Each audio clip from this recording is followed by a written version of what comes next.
செயல் வீரர் கூட்டத்தில் தலைவர் அனுமதியோடு இந்த நல்ல நிகழ்ச்சியை துவங்கி வைக்கிற நல்ல வாய்ப்பை தந்தமைக்கு கோடான கோடி நன்றி மலர்களை அவருக்கு நான் தெரிவித்துக் கொள்கிறேன். ஒரு அரசியல் வரலாற்றில்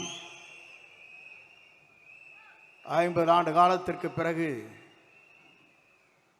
ஒரு புதிய முகத்தை எதிர்கால தமிழகத்தை ஆளப்போகிற வெற்றி கழகத்துடைய தலைவருடைய இணைந்து இந்த பணிகளை ஆற்றுகிற நல்ல வாய்ப்பை எனக்கு தந்திருக்கிறார்கள். இங்கே பார்க்கின்ற போது எல்லோரும் கையிலே விசிலை வைத்துக் கொண்டிருக்கிறீர்கள். ஆனால் நாளை காவல்துறை கூட விசிலை வைக்க முடியாத சூழ்நிலை ஏற்படும். அதை போலதான் பேருந்திலே பயணம் செய்கிற போது கண்டக்டர் விசில் அடிக்க மாட்டார்கள் என்ற நிலையும் உருவாகும். ஏன் இதை சொல்லுகிறேன் என்று சொன்னால், தலைவர் எல்லோரும் நினைத்தார்கள், எல்லோரும் எண்ணினார்கள். அவரை பொறுத்தவரையிலும் திரைப்படத்திலே அவர் ஹீரோ அல்ல, தமிழ்நாட்டின் எதிர்காலத்தினுடைய ஹீரோ என்பதை நாட்டு மக்கள் ஏற்றுக்கொண்டிருக்கிறார்கள். இங்கே கரையொலியை பார்க்கிறேன். 2 நாட்களுக்கு முன்னாலே நிகழ்ச்சி நடைபெற்றது. அங்கே பார்க்கின்ற போது 1000 ரூபாய் ஒரு ஆளுக்கு. தொலைதூரத்திலே வந்த தாய்மார்கள் தூங்கிக் கொண்டிருந்தார்கள். இவர் விவரமாக பேசினார்கள். திராவிட முன்னேற்ற கழகத்தை வீழ்த்துவோம் என்று குரல் கொடுத்தார்கள். ஒருத்தரும் கைதட்டல. ஆனால் திராவிட முன்னேற்ற கழகத்தை வீழ்த்தக்கூடிய ஒரே தளபதி நம்முடைய தளபதி தான்.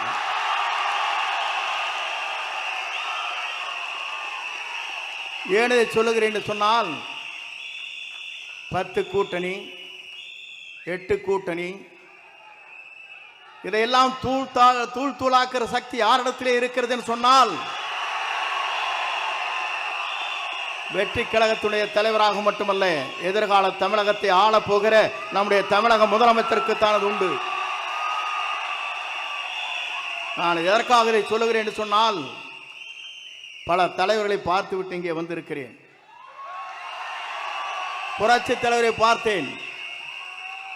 அப்போது நான் நினைத்தேன், சிறு வயது எனக்கு 26 வயதிலே சட்டமன்ற உறுப்பினர்.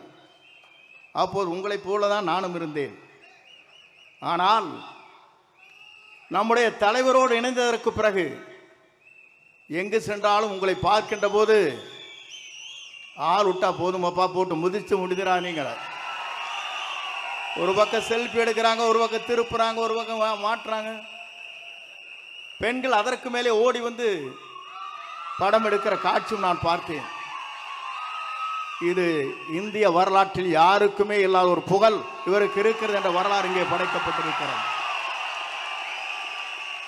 நான் அதை சொல்வதற்கு காரணம், நம்முடைய நோக்கம் தமிழ்நாட்டு மக்களை வாழ வைப்பதற்கு. ஏறத்தாழ 1000 கோடி ரூபாய் வருவாயை வேண்டியதில்லை என்று சொல்லிவிட்டு மக்களை காப்பதற்காக ஒரு தலைவர் இங்கே வந்திருக்கிறார் என்று சொன்னால், இந்த தலைவருடைய ஆற்றலும் சிந்தனையும் தொலைநோக்கு பார்வையும் மக்கள் கூர்ந்து கவனித்துக் கொண்டிருக்கிறார்கள். நான் அதை சொல்வதற்கு காரணம், பல இடங்களுக்கு செல்லுகிற போது சொல்வார்கள், இங்கே எந்த வீட்டை எடுத்துக்கொண்டாலும் நமக்குத்தான் ஓட்டு. திமுக கார வீட்டில் கேட்டாலும் நமக்கு தாங்கிறாங்க. வேற கட்சி யாரை கேட்டாலும் நமக்கு தான் ஓட்டுங்கிறாங்க. எந்த கட்சியை கேட்டாலும் அவருக்கு ஓட்டு போடுவாங்க, நாங்கள் மட்டும் தளபதிக்கு தான் ஓட்டு போடுவோங்கிறாங்க. இது ஒரு அதிசயம் எங்கே இருக்கிறதுன்னு சொன்னால், இந்தியாவிலே இருக்கின்ற அத்தனை பேரும் கூர்ந்து கவனித்துக் கொண்டிருக்கிறார்கள். நான் ஒன்றை சொல்ல விரும்புகிறேன். டெல்லி இருப்பவர்கள் விமானத்தில் இங்கே சென்னைக்கு வருகிறார்கள். டெல்லியில் இருக்கிற இங்கே இருக்கிற துரித ரயிலில் இங்கே சென்னைக்கு வர முடியும், காரிலும் வர முடியும்.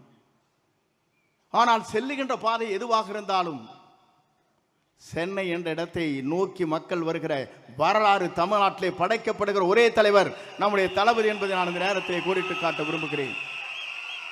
எல்லோரும் சொன்னார்கள், இஸ்லாமிய பெருமக்கள் சொல்வார்கள், இறைவனிடம் கையேந்துங்கள், அவனை இல்லை என்று சொல்வார்கள்.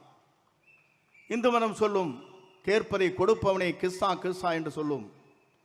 அதேபோல கிறிஸ்தவ மதத்தை சார்ந்தவர் சொல்வார்கள், தட்டுங்கள் திறக்கப்படும், கேளுங்கள் கொடுக்கப்படும் என்று சொல்வார்கள்.